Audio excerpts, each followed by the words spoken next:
बिस्मिल्लाहिर्रहमानिर्रहीम। उस्ताद सुगड़ है मोहतरम लुकमान खोखर साहब जैसे खोड़ सारा किताब लिख चुका है। लातियों लुकमान जो लाल कणा लुकमान जा लोचों ॾिस लुकमान जो ऐं ॿिया खोड़ सारा ॿिया बि किताब। पर हीअ किताब जेको मुंहिंजे हथ में आहे उहो सकाफ़त खाते वारनि छपराया आहे। डॉक्टर कमाल जामनी साहब जो तरतीब ॾिनो आहे। पर लुकमान साहब जो जो नसीराबाद वारा ही ज़िले कमरसियाल कोट जो बहितरीन शाइर है। मादी सिंध जो बहितरीन है माया नाज़ सुगड़ शाइर ऐं अदीब ऐं ॾाहू आहे। जंहिं पंहिंजे ख़्यालनि जो इज़हार कयो आहे बिजली वारे सां। बिजली जो बहरान आहे सियारो तोड़ो नारो असां तव्हांखे ख़बर आहे त बिजली आहे ई कान थी।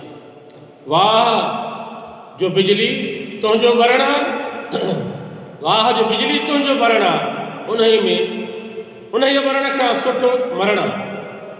वाह बिजली वाह जो बिजली तुंहिंजो बरण इन्हीं बरण खां सुठो मरण।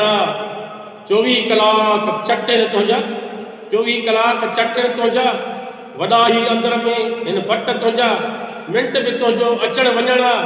वाह जो बिजली तुंहिंजो बरण मानी महल बि तुंहिंजी तादी मानी महल बि तुंहिंजी तादी मानी त जहिड़ी खाधी न खाधी नसीब ऊंदह में बसियूं चटणा। वाह जो बिजली तुंहिंजो अचण वाह जो बिजली तुंहिंजो बरण इन ई बरण खां सुठो मरण। 10 कलाकनि में बल्ब भी न ॿारी 10 कलाकनि में बल्ब भी न ॿारी मरीज़नि खे थी घर में मारी। गर्मी में ॾाढो ॾुखियो थियो जीअण इन ई बरण खां सुठो मरण। वाह जो बिजली तुंहिंजो बरण लोड शेडिंग आहे तुंहिंजी जारी साल गुज़री आहे हुकूमतूं आयूं कई वयूं 75 साल 74 साल पाकिस्तान खे जार बिजली कोन सुधरी न बिजली वारा सुधरे। लोड शेडिंग आहे तुंहिंजी जारी टाइम न टेबल तो बि हज़ारी माणे ताणे तुंहिंजो हलणा।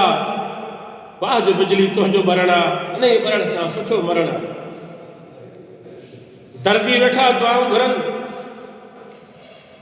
दर्ज़ी वेठा दुआऊं घुराइनि कीअं कारीगर मशीन हलाइनि जंहिंजी रोज़ी कपिड़ा सिबणा।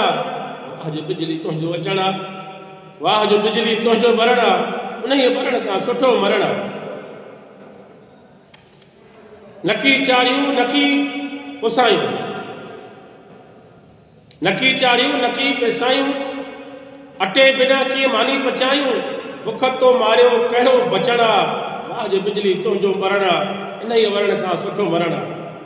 मिंट ॿ टे था मस हलायूं मिंट ॿ टे था मस हलायूं बिल छॾनि था दिलि दहलायूं बेहोश थी पियो किरी पवणा। वाह जो बिजली तुंहिंजो अचण वाह जो बिजली तुंहिंजो बरण उन ई बरण खां सुठो मरण। लुकमान लुटियो आहे बिजली हाणे लुकमान लुटियो आहे बिजली हाणे अञा त अॻिते अलाह ॼाणे पाण साण थियणो कहिड़ो पसण आहे।